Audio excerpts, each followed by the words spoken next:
Ils riaient. La salle de billard du manoir était silencieuse à cette heure tardive, seulement troublée par le bruit sec d'une boule frappant le bord de la table. Un officier allemand, encore en uniforme malgré la captivité, posa sa queue de billard contre le mur et leva son verre. « Les Anglais ?» dit-il avec un sourire fatigué. « Ils ont de bonnes manières, mais pour le renseignement, ils sont totalement incapables. » Les autres rirent doucement. L'un d'eux ajouta « S'ils voulaient vraiment nous écouter, ils devraient d'abord apprendre à penser comme des Allemands. » Ils rirent encore. Au même moment, 2 étages plus bas, dans une petite pièce étroite où l'air sentait la poussière chaude et l'électricité, un disque tournait lentement. Un technicien leva la main sans parler. Le stylet s'enfonça dans l'acétate, et la phrase fut gravée, mot pour mot. Pendant près de 60 ans, personne en dehors d'un cercle minuscule ne devait entendre cet enregistrement. Mais cette nuit-là, en 1942, au cœur d'un manoir anglais appelé Trent Park, les hommes qui se moquaient du renseignement britannique étaient déjà en train de lui livrer leurs secrets, sans le savoir. Le portail du domaine s'ouvrit lentement. Le camion militaire s'arrêta dans l'allée bordée d'arbres, et un officier allemand descendit, les poignets libres, mais surveillé par 2 soldats britanniques. Le général Wilhelm von Thoma regarda autour de lui avec étonnement. Il s'attendait à des barbelés, à des baraques, à la boue. Mais ce qu'il vit ressemblait davantage à un domaine aristocratique qu'à une prison. Une grande maison de pierre, des jardins entretenus, une pelouse parfaite, même un court de tennis. Il fronça les sourcils. « C'est ici ?» demanda-t-il en allemand. Un officier britannique hocha la tête. « Oui, général, votre nouvelle résidence. » Le mot n'était pas choisi au hasard. Résidence, pas camp, pas prison. Résidence. Von Thoma sentit immédiatement quelque chose d'étrange dans cette mise en scène. Mais il était fatigué. Et surtout, il était prisonnier. Quelques minutes plus tard, il franchissait la porte du manoir. À l'intérieur, la chaleur du feu de cheminée contrastait avec l'air froid de novembre. Des tapis épais couvraient en hara le sol. Les murs étaient remplis de livres. Un domestique apporta du thé, un autre transportait une pile de journaux allemands récents. Von Thoma regarda les titres. Berlin, Hambourg, Munich, de vrais journaux. Il se tourna vers les Britanniques. « Vous êtes étonnamment généreux pour des ennemis. » L'officier répondit avec un léger sourire. « Nous respectons les officiers, général. » C'était exactement ce que les Britanniques voulaient qu'il entende. Quelques jours plus tard, von Thoma n'était plus seul. D'autres officiers allemands arrivèrent, généraux, colonels, commandants, des hommes qui avaient dirigé des divisions entières, des hommes qui avaient participé aux batailles les plus importantes de la guerre. Certains venaient d'Afrique du Nord, d'autres du front de l'Ouest.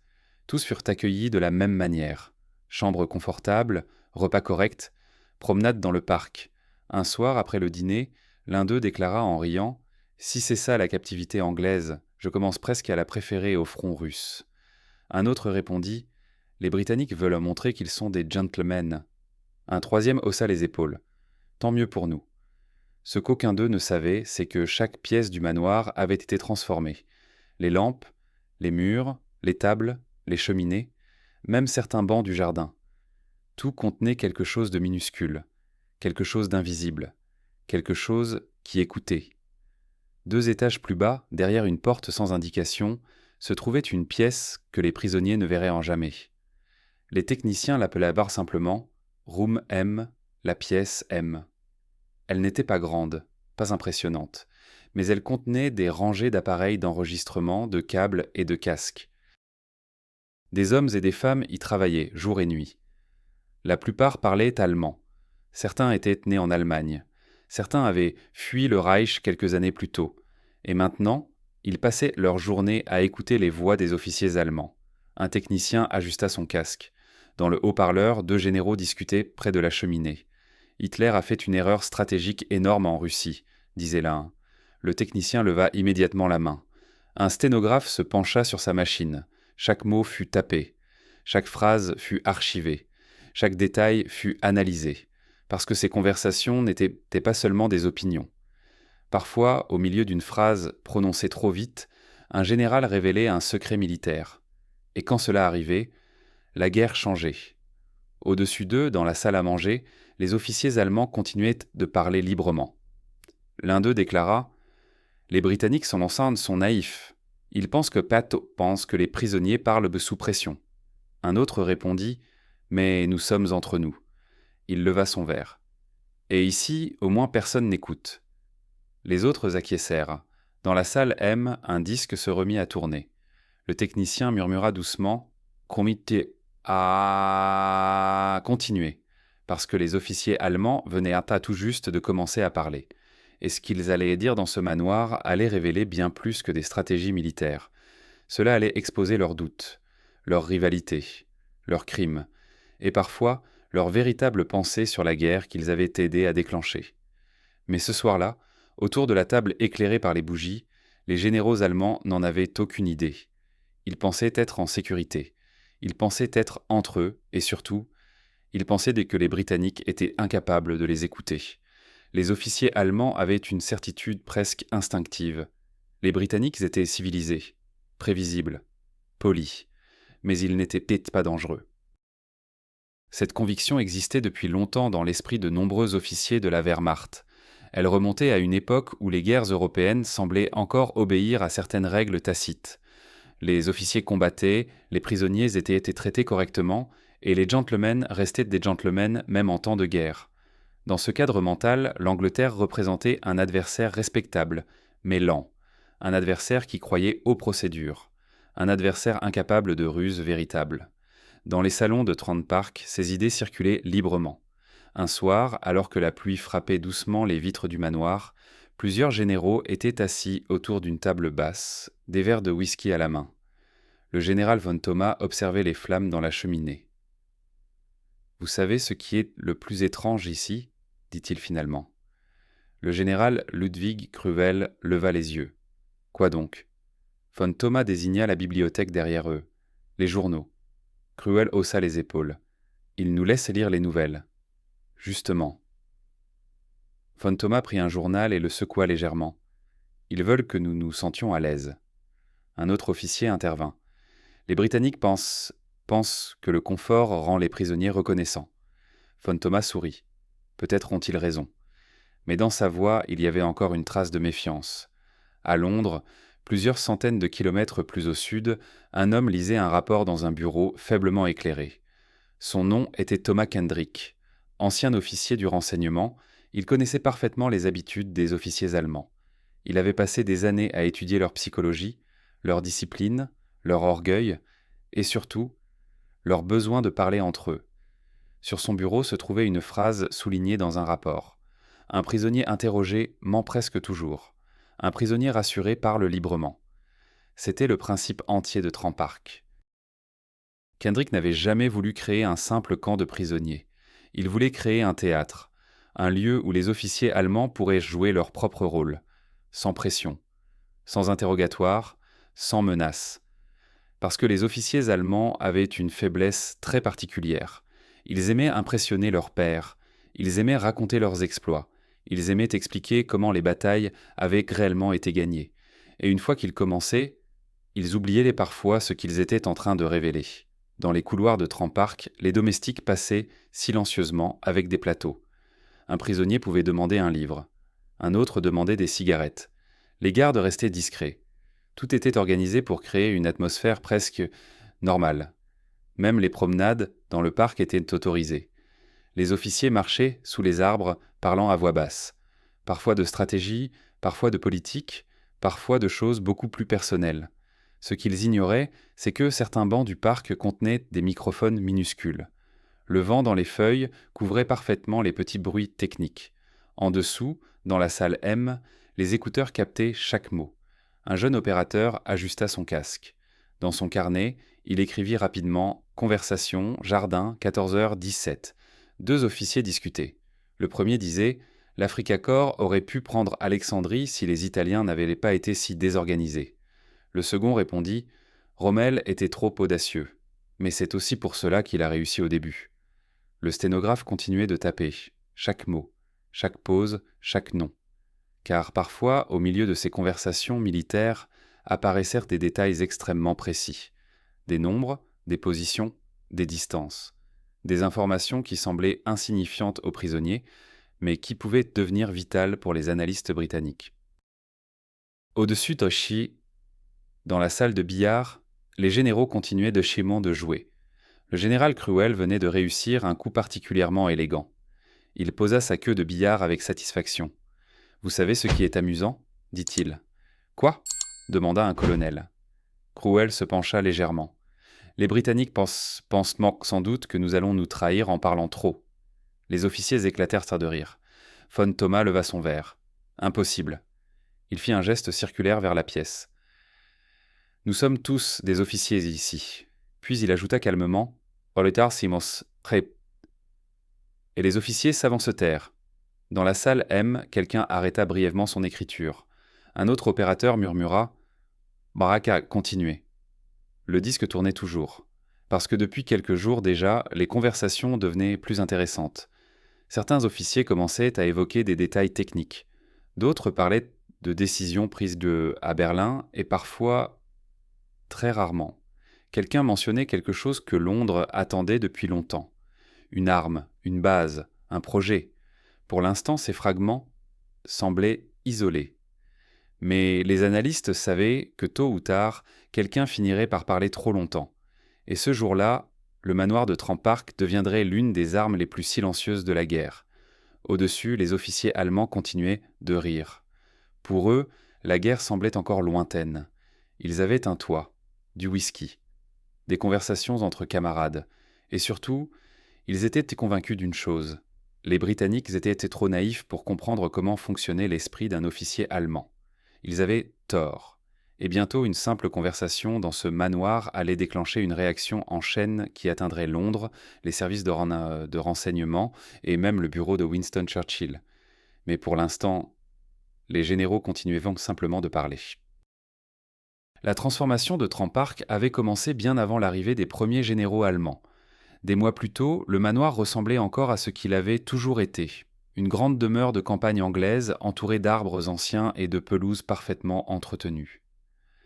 Puis les ingénieurs étaient arrivés, et avec eux les techniciens du renseignement britannique. Leur travail ne devait laisser aucune trace visible, pas de fils apparents, pas d'équipement suspect, pas le moindre détail qui pourrait éveiller la méfiance d'un officier expérimenté, car les hommes qui allaient vivre dans ces pièces avaient y commandé des divisions. Certains avaient survécu à des années de guerre. Ils savaient reconnaître un piège. Alors le piège devait être invisible. Les lampes furent démontées. À l'intérieur, de minuscules microphones furent installés derrière les grilles de ventilation. Les plaintes furent retirées puis replacées. Dans les murs, de fines cavités furent creusées pour cacher les câbles. Dans certaines pièces, les microphones furent dissimulés dans les cadres des tableaux. Dans d'autres, ils furent placés sous les tables. Même les cheminées furent utilisées. Les techniciens installèrent des capteurs derrière les briques décoratives. La chaleur du feu couvrirait les légers bruits électriques. Tout était calculé, tout était discret. Dans le jardin, le travail était encore plus délicat. Les bancs furent démontés.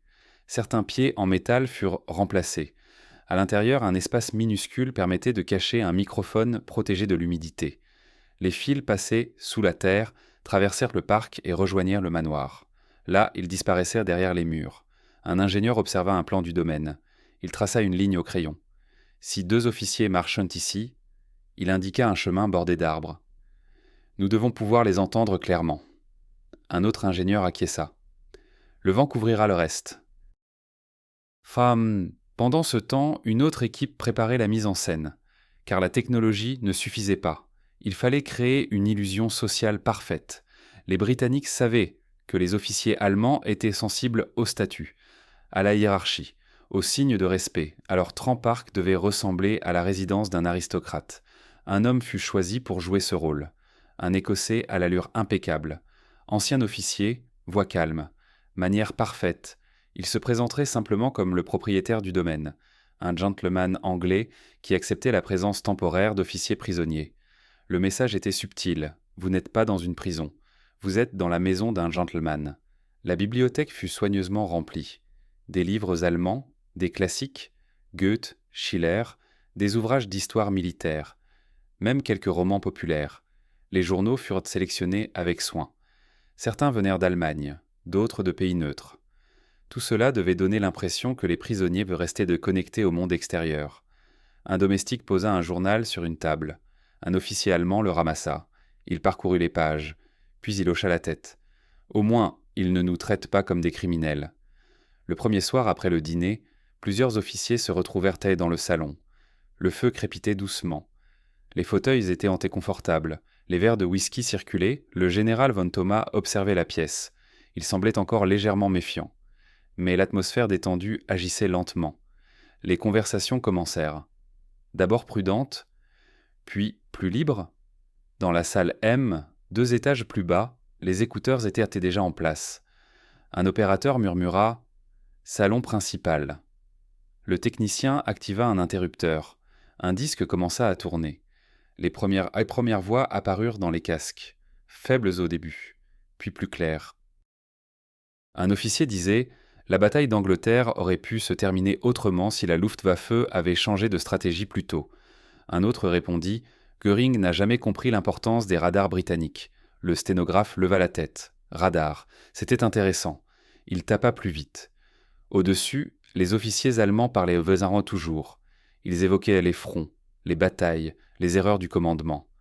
Rien de particulièrement sensible pour l'instant. Mais les analystes britanniques savaient que le vrai danger ne venait pas des grandes déclarations. Il venait des détails, des petites remarques techniques, des phrases prononcées trop rapidement, parce que les officiers allemands avaient une habitude. Quand ils parlaient entre eux, ils supposaient que tout le monde comprenait déjà le contexte. Alors, ils donnaient parfois des informations très précises, sans même s'en rendre compte. Dans la salle M, un jeune opérateur écoutait attentivement. Il avait fui l'Allemagne quelques années plus tôt. Sa famille l'était restée derrière.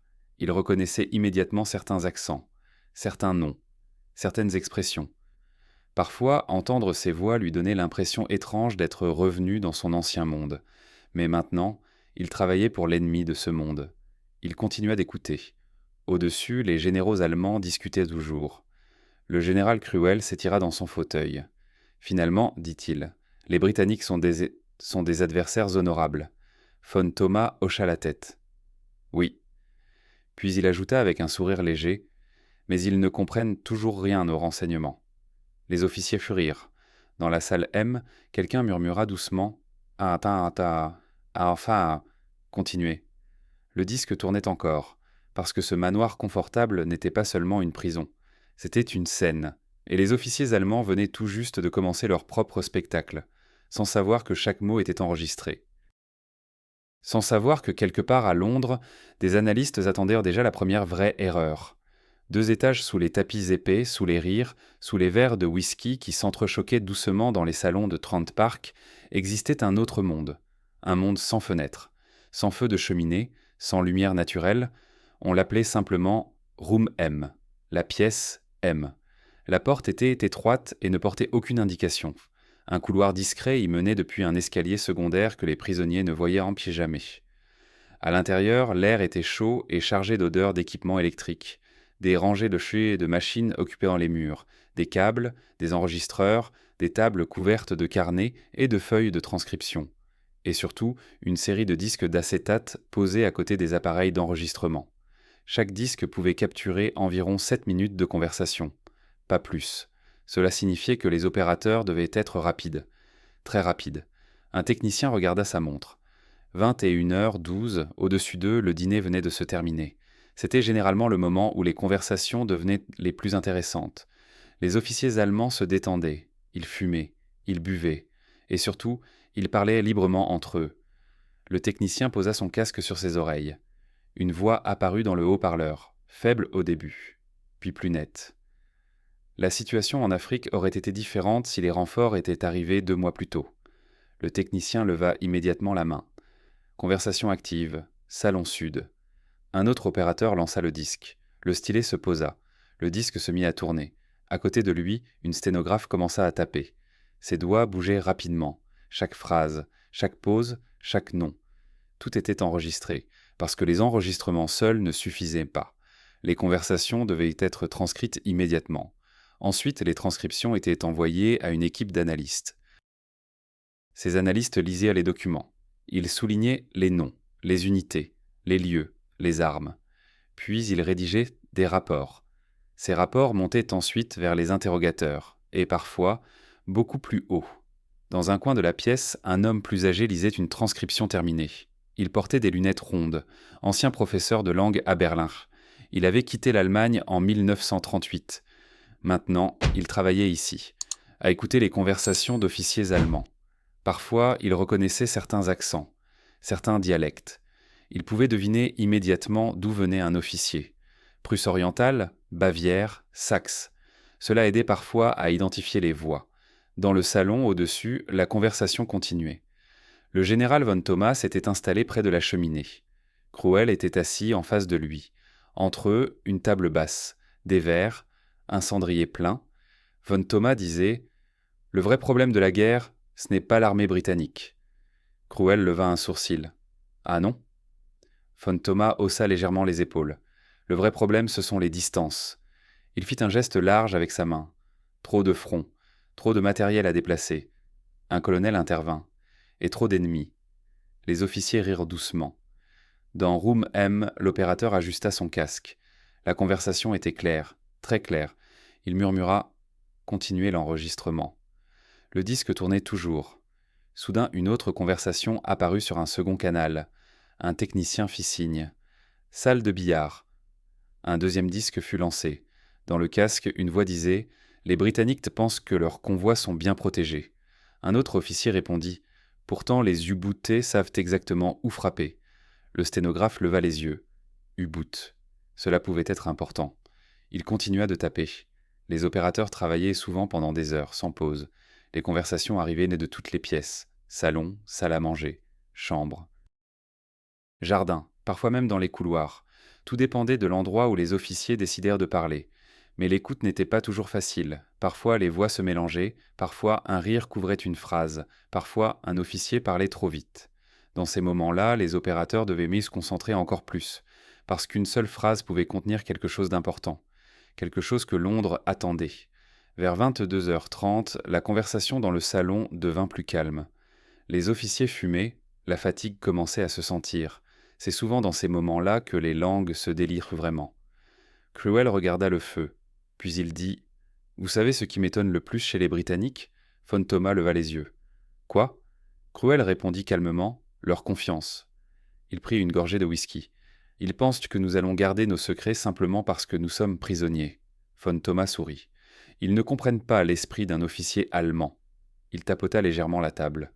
« Nous ne parlons jamais de choses importantes devant des étrangers. » Les officiers acquiescèrent. Dans Room M, le disque tournait encore. Un opérateur murmura « Continuez ». Parce que les généraux allemands venaient de commettre l'erreur la plus simple. Ils parlaient, entre eux, et ils étaient les convaincus d'être seuls. Cette nuit-là, les conversations continuèrent jusqu'après minuit. La plupart n'étaient que des discussions militaires ordinaires, des souvenirs de bataille, des critiques du commandement, des anecdotes de front.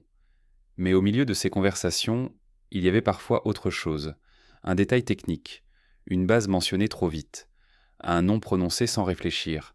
Les analystes britanniques savaient que ce genre d'information apparaissait toujours de la même manière, pas dans une déclaration dramatique, pas dans une confession, mais dans une simple phrase, une phrase prononcée sans importance. Et un jour, dans ce manoir silencieux, une de ces phrases allait révéler quelque chose que les Britanniques cherchaient depuis des mois, quelque chose qui changerait complètement leur compréhension de la guerre. Mais pour l'instant, les disques continuaient simplement de tourner. 7 minutes, puis un autre disque, puis encore un autre, toute la nuit. Dans le manoir, la vie suivait un rythme presque paisible. Le matin, les officiers allemands prenaient leur petit déjeuner dans la grande salle à manger. Café, pain, confiture, rien d'extraordinaire, mais suffisamment confortable pour leur rappeler les hôtels militaires où ils avaient parfois séjourné pendant la guerre. Ensuite venaient les promenades dans le parc, les discussions dans la bibliothèque, les parties de billard, parfois même des parties d'échecs qui pouvaient durer toute une après-midi. Pour les prisonniers, Trampark ressemblait de plus en plus à une étrange parenthèse dans la guerre. Un colonel déclara un jour en regardant les arbres du parc « Si je devais être prisonnier quelque part, je préfère que ce soit ici. » Personne ne contesta. Mais au cœur de ce système existait un autre élément, invisible pour les officiers allemands. On les appelait simplement les moutons. C'étaient des prisonniers, qui n'étaient pas vraiment des prisonniers, des agents du renseignement britannique, parfois des Allemands antifascistes, parfois des réfugiés, parfois simplement des hommes entraînés à écouter. Leur rôle était simple, se mêler aux conversations, poser une question au bon moment, encourager un récit, créer l'illusion d'une discussion naturelle. Un après-midi, dans la bibliothèque, plusieurs officiers discutaient autour d'une table. Un homme assis un peu à l'écart lisait un livre. Les officiers pensaient qu'il était un officier capturé quelques semaines plus tôt. En réalité, il travaillait pour le renseignement britannique. Il leva les yeux lorsque le général Cruel évoqua l'Afrique du Nord. Imin Kazo. Rommel aurait pu gagner s'il avait reçu plus de carburant, disait Cruel. Un autre officier acquiesça.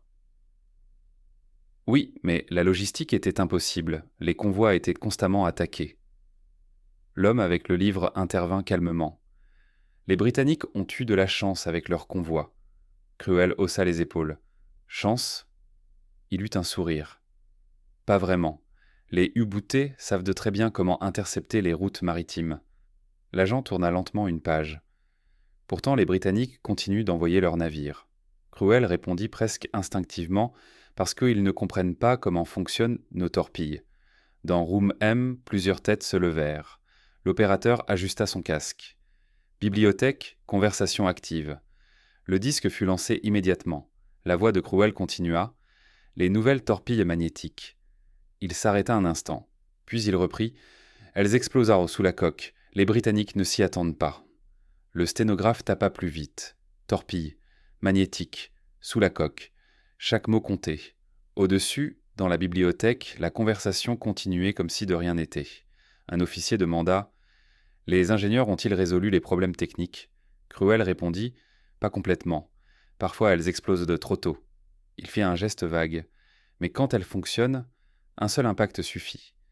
L'agent britannique hocha la tête comme s'il apprenait simplement quelque chose d'intéressant. Il ne posa pas d'autres questions. Il savait que trop d'intérêt pouvait paraître suspect. Dans Room M, les analystes comprenaient déjà l'importance de la conversation. Les torpilles magnétiques représentaient une menace sérieuse pour les convois britanniques. Si les ingénieurs pouvaient comprendre leur fonctionnement, peut-être pourraient-ils développer des contre-mesures. Le sténographe termina la transcription. Elle fut immédiatement envoyée à l'équipe d'analyse. Pendant ce temps, dans la bibliothèque, les officiers allemands parlaient maintenant d'autre chose. La Russie, l'hiver, les divisions blindées, les noms de villes difficiles pas à prononcer. La conversation avait déjà changé, mais le mal était fait. Quelques phrases suffisaient. Dans Room M, un analyste parcourut rapidement la transcription.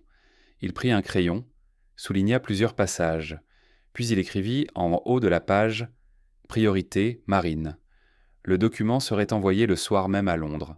Et quelque part, dans un bureau du ministère de la Guerre, un ingénieur naval lirait ces lignes.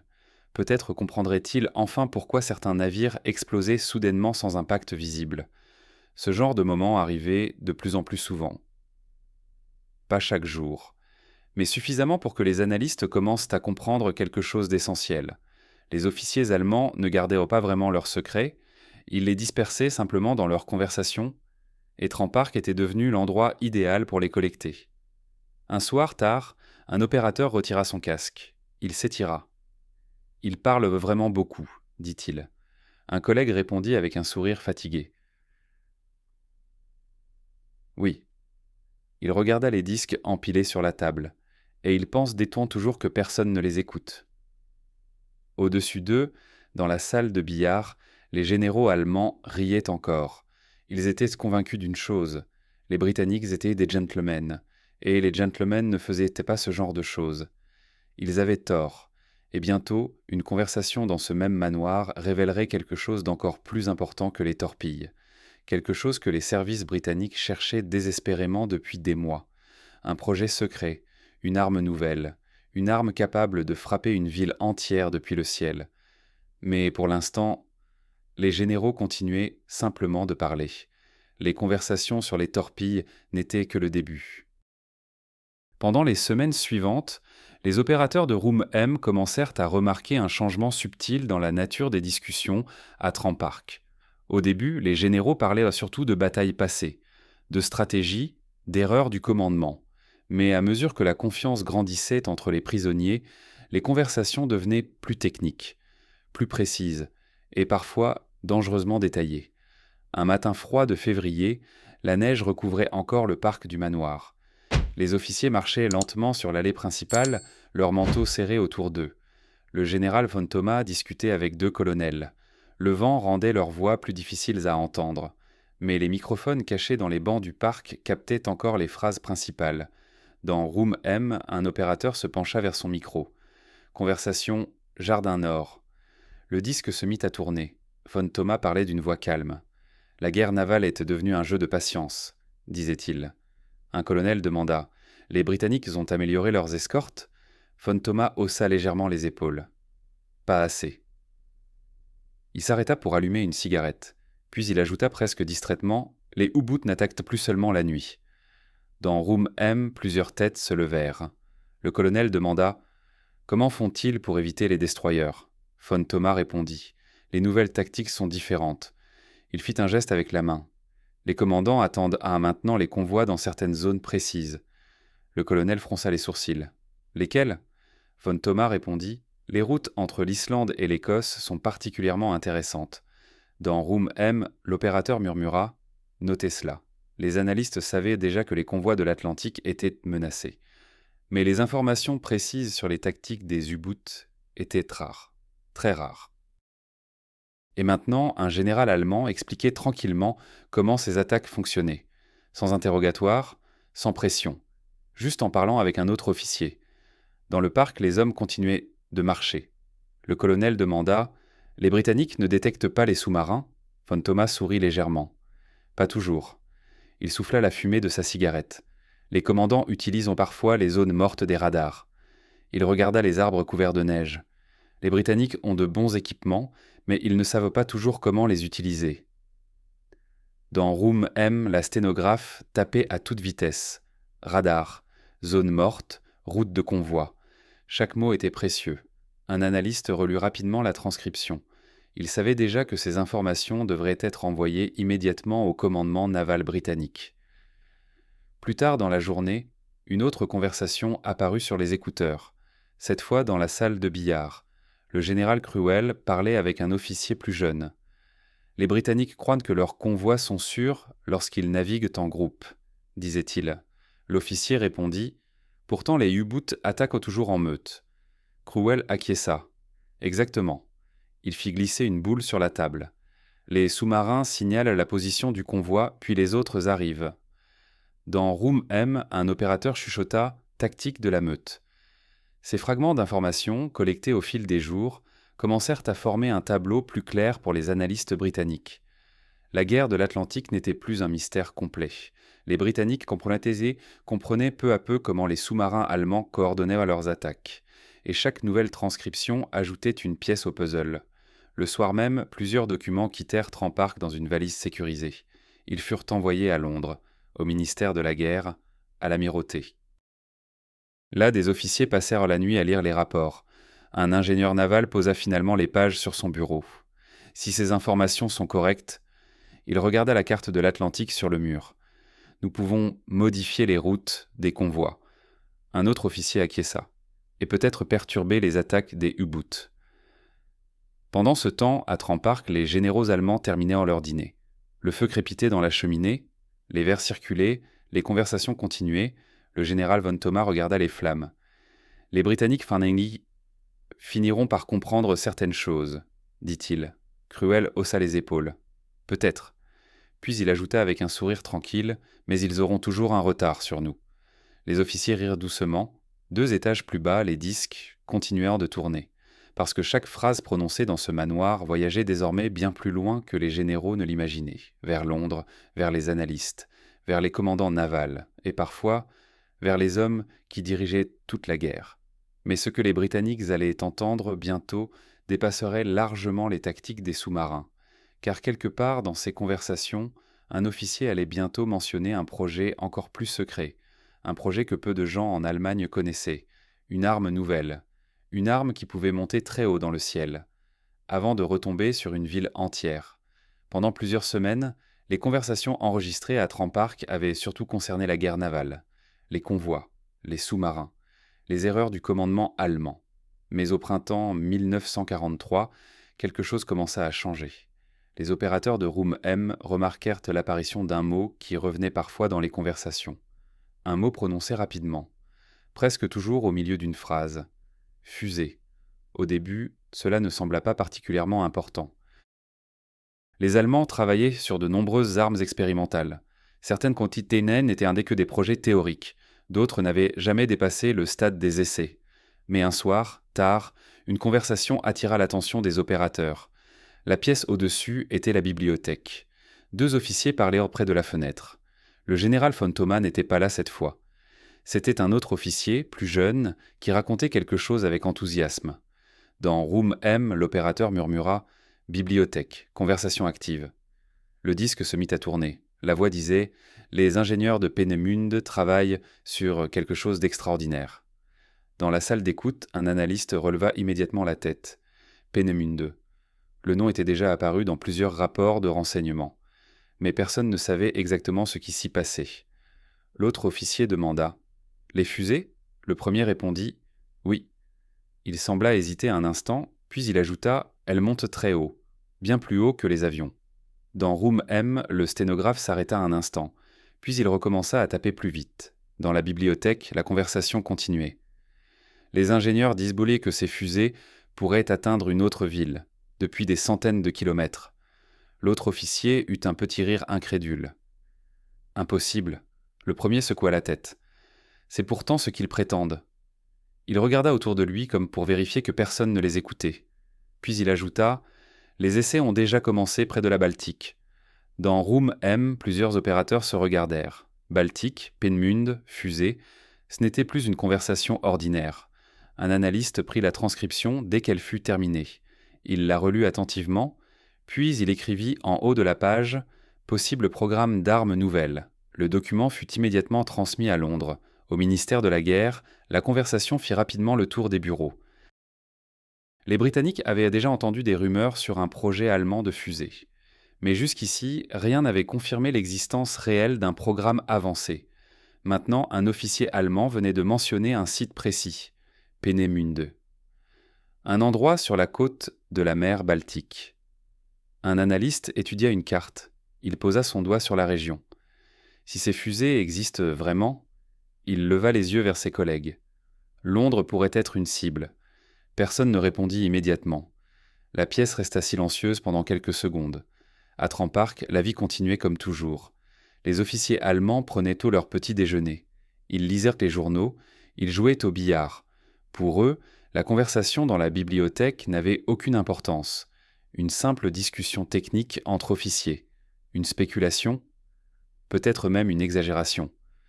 Mais dans Room M, les opérateurs savaient que certaines phrases avaient une importance particulière, parce que les officiers allemands parlaient souvent de projets militaires avec une certaine fierté, et parfois, cette fierté les poussait à révéler plus qu'ils ne le devraient. Quelques jours plus tard, une autre conversation mentionna à nouveau Peenemünde.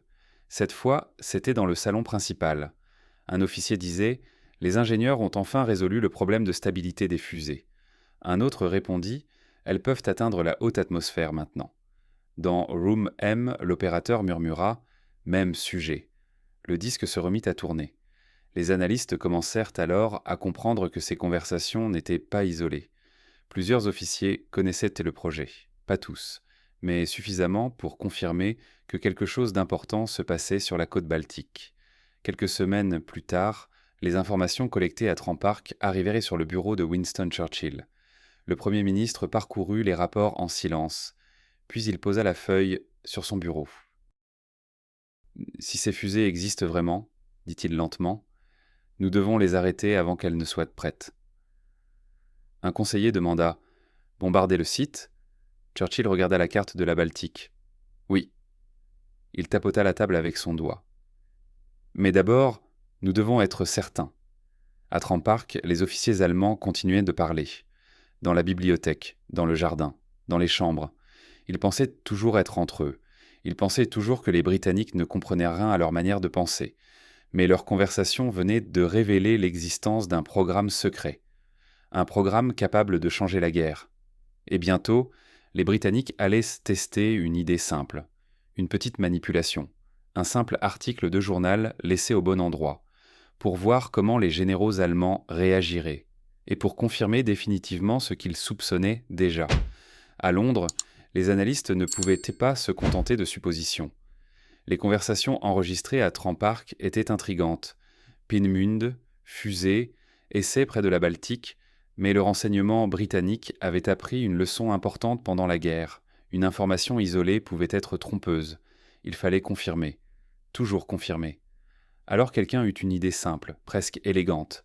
Si les officiers allemands à Trampark parlaient librement entre eux, peut-être pouvaient-ils aussi réagir à une information. Quelques jours plus tard, un journal fut discrètement placé dans la bibliothèque du manoir. Ce n'était pas un journal allemand, c'était un journal britannique. Et sur l'une des pages intérieures se trouvait un article très particulier. L'article parlait d'une rumeur selon laquelle l'Allemagne développerait une arme secrète utilisant des fusées expérimentales. Le texte restait vague, aucun détail technique, aucun nom de site, mais la rumeur était clairement mentionnée. Le journal fut laissé sur une table. Comme par hasard. Personne n'en parla. Personne ne posa de questions. Les domestiques passèrent, les officiers entrèrent dans la pièce. La journée continua normalement. Dans Room M, les opérateurs attendaient. Ils savaient non que ce genre de test pouvait fonctionner, ou ne rien produire du tout. Tout dépendait des réactions des prisonniers. Dans l'après-midi, 2 officiers entrèrent dans la bibliothèque. L'un d'eux ramassa le journal. Il lut quelques lignes, puis il fronça légèrement les sourcils. « Regardez ça », dit-il à son compagnon. L'autre officier prit le journal, il parcourut l'article. Puis il eut un petit rire. Les Britanniques inventent des histoires maintenant. Le premier répondit « Peut-être ». Il pointa une ligne dans l'article. Mais il parle de fusée. Dans Room M, le disque commença immédiatement à tourner. L'opérateur murmura « Bibliothèque, sujet, fusée ». Le second officier secoua la tête. Impossible qu'il sache quoi que ce soit. Le premier répondit calmement « Bien sûr que non ». Puis il ajouta, presque instinctivement, « Les essais de Peenemünde sont beaucoup trop secrets ». Dans Room M, plusieurs opérateurs se regardèrent. Confirmation. La conversation continua. « Même si les Britanniques soupçonnent quelque chose, dit l'officier, ils ne comprennent sûrement pas la portée réelle du projet. » L'autre demanda « Les fusées peuvent-ils vraiment atteindre une ville ?» Le premier haussa les épaules. « Les ingénieurs disent mot que oui. » Il replia le journal. « Mais il faudra encore du temps avant qu'elle soit opérationnelle. » Dans Room M, le sténographe écrivait déjà les mots les plus importants. Essai, Peenemünde, fusée, portée longue. L'analyste relut la transcription. Puis il écrivit simplement en LA1 en haut de la page « Confirmation probable ». Le document fut envoyé immédiatement à Londres. Cette fois, les analystes n'avaient de plus seulement des rumeurs. Ils avaient une confirmation indirecte provenant d'officiers allemands eux-mêmes. Un programme de fusée existait, et il était développé à Peenemünde. Quelques semaines plus tard, les services britanniques prirent une décision. Le site devait être attaqué. Le plan fut préparé avec soin. Des bombardiers, une mission de nuit, une cible sur la côte baltique. Dans la nuit du 17 août 1943, les avions britanniques traversèrent la mer. Leur objectif était clair, Peenemünde. Les bombes tombèrent sur les installations. Des bâtiments furent détruits. Des ingénieurs furent tués. Le programme de fusée allemand fut sérieusement retardé. À Trampark, les officiers allemands apprirent la nouvelle quelques jours plus tard. Un journal mentionnait un bombardement sur la côte baltique. Dans la salle à manger, un colonel posa le journal sur la table. « Ils ont bombardé Peenemünde ». Le général Cruel leva les yeux. « Sérieusement ?» Le colonel hocha la tête. Les Britanniques savaient. Cruel resta silencieux pendant quelques secondes. Puis il dit simplement « Intéressant ». Dans Room M, les opérateurs continuaient d'écouter. Les généraux allemands ne comprenaient toujours pas comment les Britanniques avaient découvert le site. Ils évoquaient des espions, des reconnaissances aériennes, des fuites. Mais personne ne mentionna Trampark. Personne ne soupçonna le manoir. Et pourtant, certaines des informations qui avaient conduit au bombardement venaient directement de leurs propres conversations. Des phrases prononcées devant une cheminée, dans une bibliothèque, ou pendant une promenade dans le parc. Les analystes britanniques comprirent alors quelque chose d'essentiel. Trampark n'était pas seulement une source d'informations militaires, C'était une fenêtre ouverte sur l'esprit des généraux allemands. Leur arrogance, leur confiance, leur besoin de parler entre eux, et cette fenêtre allait bientôt révéler quelque chose d'encore plus troublant que les armes secrètes. Car certaines conversations, tard dans la nuit, commençaient à évoquer un autre sujet, un sujet que peu de gens en Europe comprenaient encore pleinement. Les massacres, les fusillades, les villages détruits à l'Est, et ce que certains officiers allemands savaient ou avaient en vue. À Trampark, les soirées devenaient souvent plus longues, lorsque la pluie tombait. Les officiers allemands restaient alors à l'intérieur du manoir, installés dans les fauteuils du salon ou autour de la grande table de la bibliothèque. Les lampes diffusaient une lumière douce, les verres se remplissaient lentement, et les conversations dérivaient naturellement vers les souvenirs du front. Au début, ces souvenirs ressemblaient à ceux que racontent toujours les soldats. Des batailles, des erreurs, des ordres absurdes venus de trop loin. Mais parfois, tard dans la nuit, la conversation prenait une autre direction. Une direction plus sombre.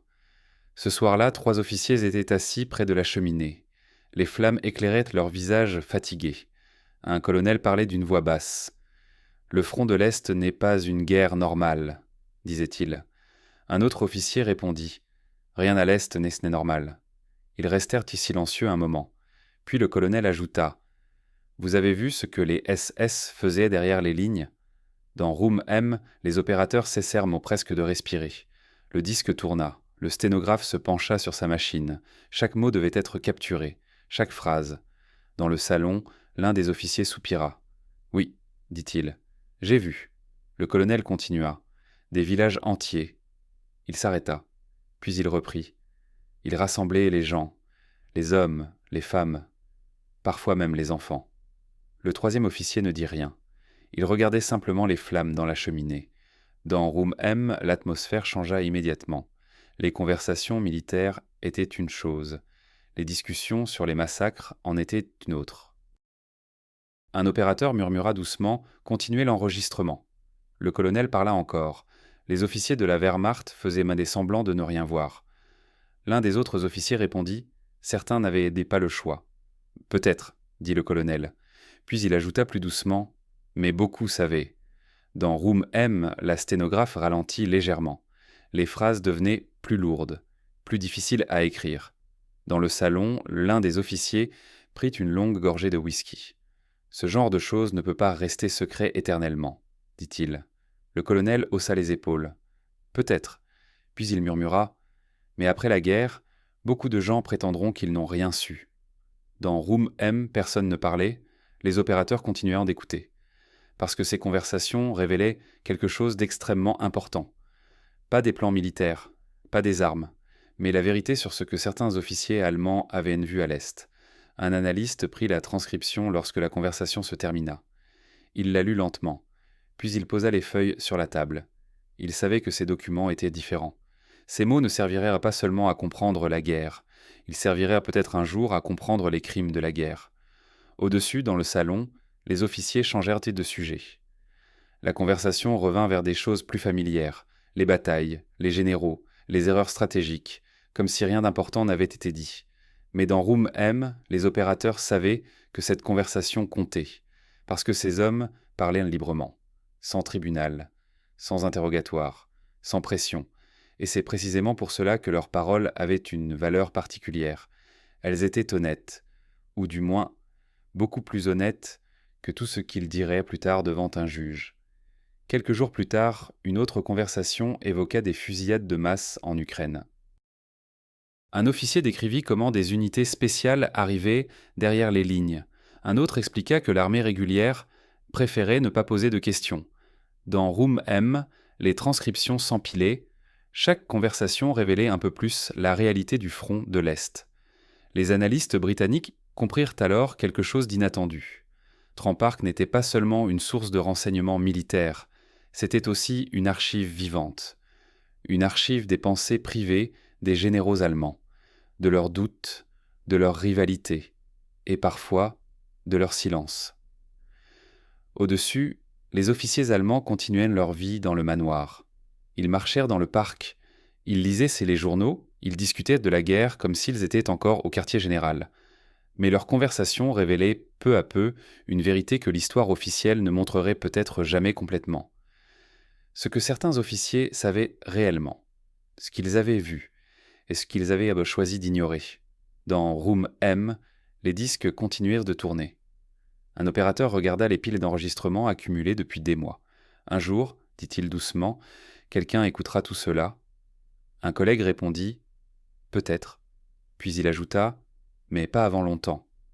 Car lorsque la guerre prendrait fin, la plupart de ces enregistrements seraient classifiés. Certains seraient détruits, d'autres enfermés dans des archives. Et pendant des décennies, le monde ne saurait presque rien de ce qui avait été entendu dans ce manoir anglais. Mais un jour, bien des années plus tard, quelqu'un ouvrirait une boîte d'archives oubliée, et les voix enregistrées à Trent Park reviendraient enfin à la surface. À mesure que les mois passaient, quelque chose changeait lentement à Trent Park. Au début de leur captivité, les généraux allemands parlaient surtout comme des officiers encore engagés dans la guerre.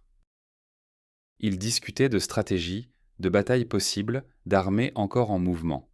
Mais vers la fin de 1943, puis en 1944, leurs conversations commencèrent à prendre un ton différent. Plus calme, plus réfléchi, et parfois plus inquiet. Une soirée d'automne, plusieurs officiers étaient réunis dans le salon principal. La pluie tombait doucement contre les fenêtres. Le général von Thoma était assis près de la cheminée. En face de lui, un autre officier feuilletait un journal. Les nouvelles du front n'étaient pas bonnes. Les Alliés avaient débarqué en Italie. Les bombardements sur l'Allemagne devenaient plus fréquents. Et à l'est, l'armée rouge avançait lentement mais sûrement. Le colonel posa le journal sur la table. « La guerre ne peut pas continuer comme ça, » dit-il. Personne ne répondit immédiatement. Von Thoma regarda les flammes. Puis il dit calmement « Elle continuera ». Il marqua une pause. Hitler ne s'arrêtera pas. Dans Room M, les opérateurs écoutaient attentivement.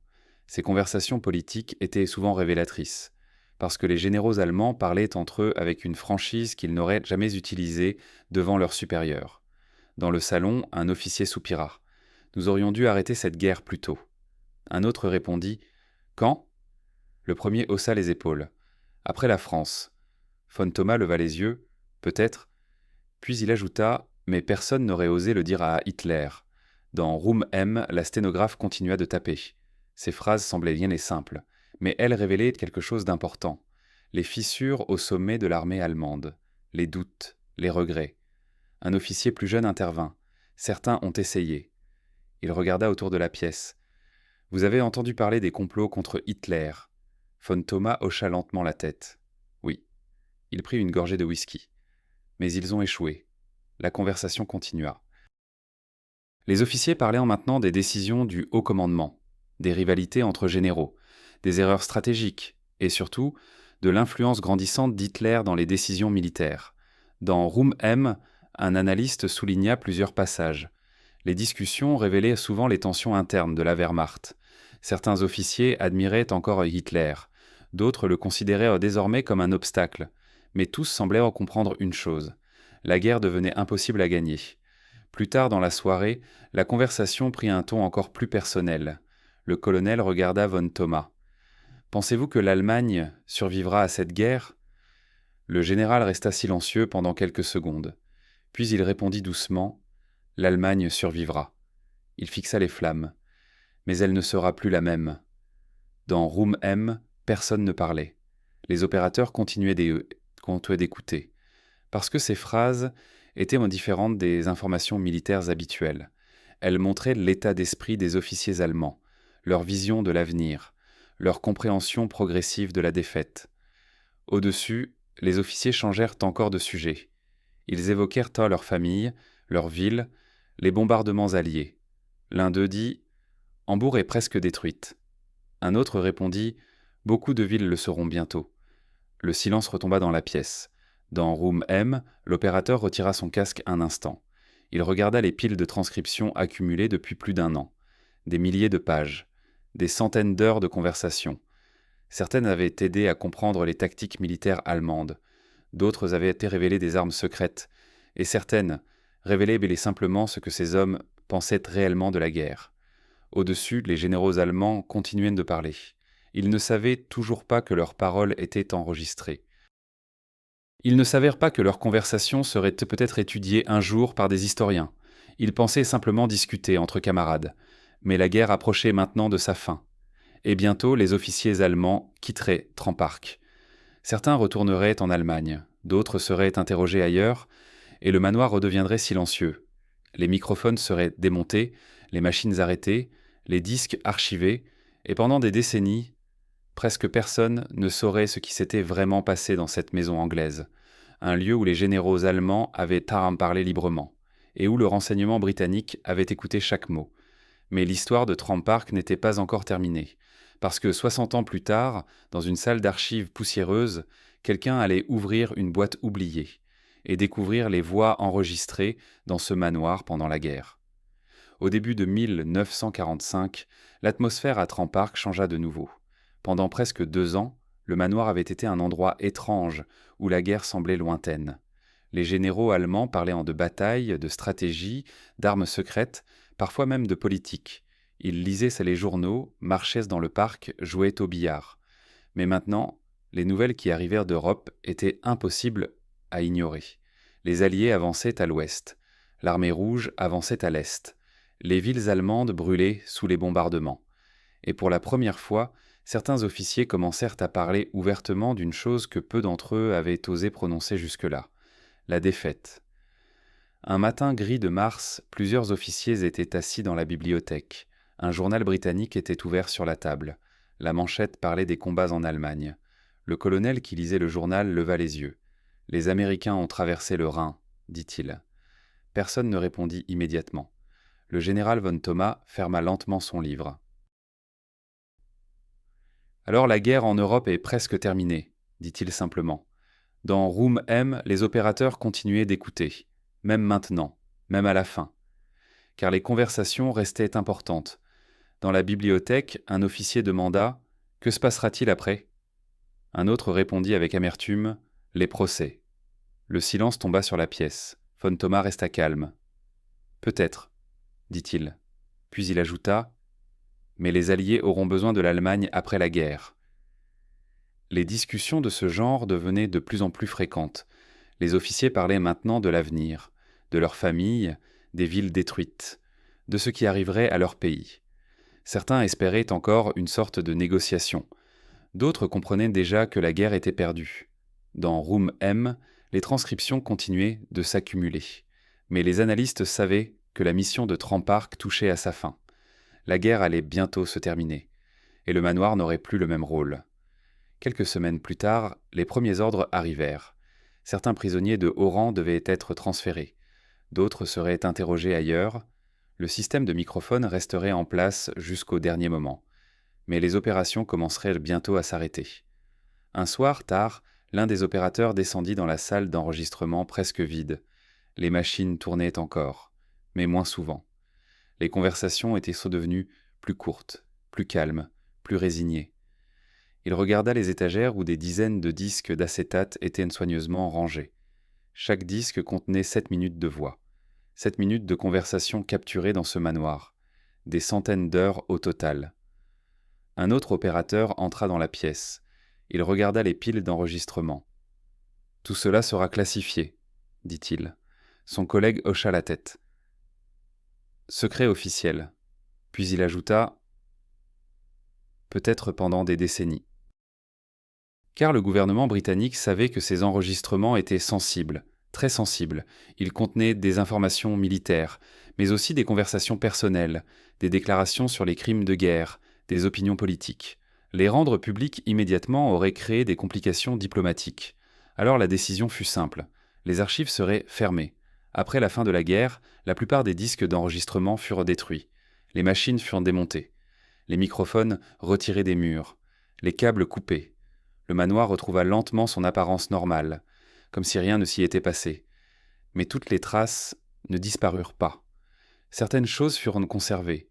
Les transcriptions, les rapports, des milliers de pages de conversations enregistrées. Elles furent placées dans des boîtes, classées, archivées, puis oubliées. Pendant les années suivantes, Trampark changea de fonction. Les pièces furent réaménagées, les salons redécorés. Les nouveaux occupants ne savaient rien des microphones qui avaient autrefois rempli les murs, ni des conversations qui avaient été capturées là. Mais quelque part dans les archives britanniques, les documents existaient toujours. Des dossiers portant des dates de la guerre, des pages remplies de dialogues, des phrases prononcées par des généraux allemands qu'ils pensaient être seuls. Et pendant plus d'un demi-siècle, personne ne les relut vraiment. Jusqu'au jour où un historien ouvrit une boîte d'archives oubliée et découvrit quelque chose d'extraordinaire. Pendant des décennies, les archives restèrent silencieuses. Les dossiers étaient rangés dans des boîtes grises, empilés dans des dépôts gouvernementaux, où la lumière était faible et l'air sec. Des milliers de documents de la Seconde Guerre mondiale dormaient là. Rapports, correspondances, photographies, télégrammes. Parmi eux se trouvaient aussi les transcriptions de Trempark. Mais presque personne ne savait ce qu'elles contenaient en vraiment. Les hommes qui avaient travaillé dans Room M avaient signé le Official Secrets Act. Ils n'avaient jamais parlé de leur travail, même à leur famille. Pour le public, Trempark n'était qu'un ancien lieu de détention pour officiers allemands, rien de plus. Puis près de 60 ans après la guerre, un historien parcourait les archives d'Haïti et l'archive britannique à la recherche d'informations sur les prisonniers allemands. Il ouvrit une boîte, puis une autre, et enfin une troisième. À l'intérieur se trouvaient des centaines de pages remplies de dialogues. Pas des rapports officiels, pas des interrogatoires, mais des conversations entre généraux allemands. L'historien fronça les sourcils. Les pages étaient datées des années 1942, 1943 et 1944.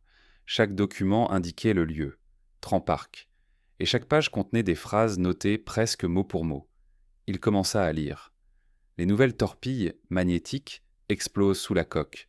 Les ingénieurs de Peenemünde travaillant sur des fusées. Les SS rassemblent parfois des villages entiers à l'est. L'historien leva lentement les yeux. Ce qu'il lisait n'était pas une simple archive. C'était un enregistrement presque direct de ce que les généraux allemands avaient dit en privé pendant la guerre.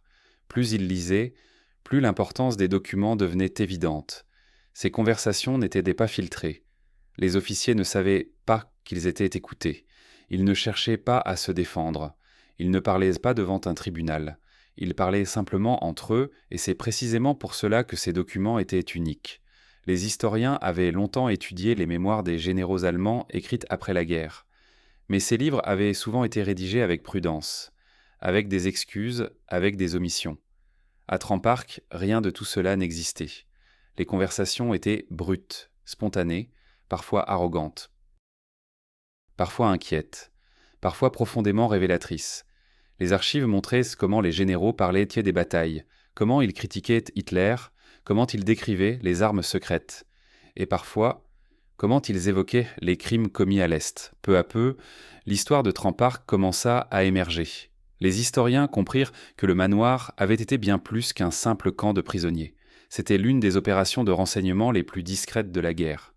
Pendant des années, les officiers allemands avaient à parler librement dans ce bâtiment, et pendant ces mêmes années, le renseignement britannique avait écouté chaque mot. Certaines de ces conversations avaient aidé les Alliés à comprendre les tactiques des sous-marins allemands. D'autres avaient contribué à révéler l'existence du programme de fusées à Peenemünde, ce qui mena finalement au bombardement du site en 1943.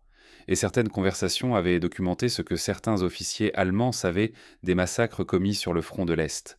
Mais ce qui frappait le plus les historiens n'était pas seulement le contenu des conversations. C'était le contraste.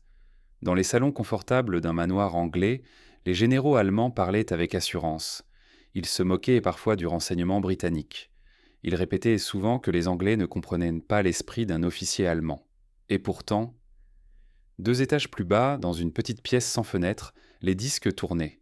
Les opérateurs écoutaient, les sténographes écrivaient, et chaque phrase prononcée dans ce manoir devenait un document. Aujourd'hui, Trempark existe toujours. Le parc est toujours là. Les arbres aussi, les salons ont changé. Les microphones ont disparu.